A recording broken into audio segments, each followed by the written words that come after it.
नमस्कार. बी-एड कॉलेजची रजिस्ट्रेशनची प्रक्रिया संपूर्ण झाल्यानंतर आता आपल्या सगळ्यांना जी प्रतीक्षा होती ती म्हणजे आपल्या बी-एडच्या ऑप्शन फॉर्म भरण्यासंदर्भामध्ये.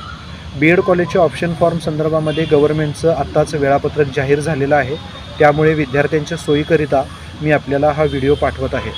सर्व विद्यार्थ्यांनी या वेळापत्रकाचं काळजीपूर्वक निरीक्षण केल्यानंतर आपल्याला असं लक्षात येतं की आता आपल्याला ऑप्शन फॉर्म जो भरायचा आहे तो दिनांक 8 ऑगस्टपासून ते 10 ऑगस्टपर्यंत भरायचा आहे. म्हणजे आपल्याला 8, 9 आणि 10 ऑगस्ट हे 3 दिवस कॉलेज निवडण्यासाठी दिलेले आहेत. तुम्ही ऑनलाईन पद्धतीनं जाऊन आपला लॉगिन ID आणि पासवर्ड टाकून आपल्याला कॉलेज ऑप्शन फॉर्मचा एक तुम्हाला बाजूला ऑप्शन दिसेल. त्यामध्ये तुम्हाला मागच्या व्हिडिओमध्ये सांगितल्याप्रमाणे तुम्हाला महाराष्ट्रातील कोणत्या जिल्ह्यातील कोणते कॉलेजेस हवे आहेत ते तुम्ही एकापेक्षा जास्त कॉलेजेस सिलेक्ट करून त्यांचा क्रम निश्चित करायचा आहे आणि त्यानंतर तो ऑप्शन फॉर्म लॉक करायचा आहे.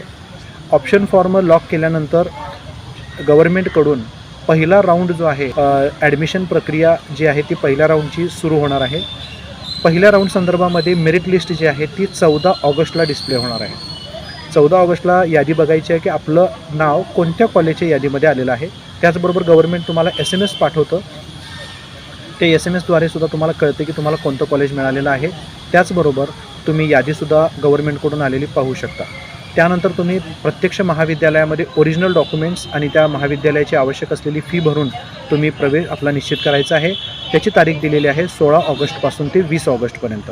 याप्रमाणे पहिल्या राऊंडसाठी आपल्याला आता ऑप्शन फॉर्म भरायचे आहेत आणि हेच ऑप्शन फॉर्म समजा पहिल्या राऊंडला कोणाचं नाव आलेलं नसेल तर अशा विद्यार्थ्यांची यादी दुसऱ्या राऊंडसाठी डिक्लेअर होणार आहे.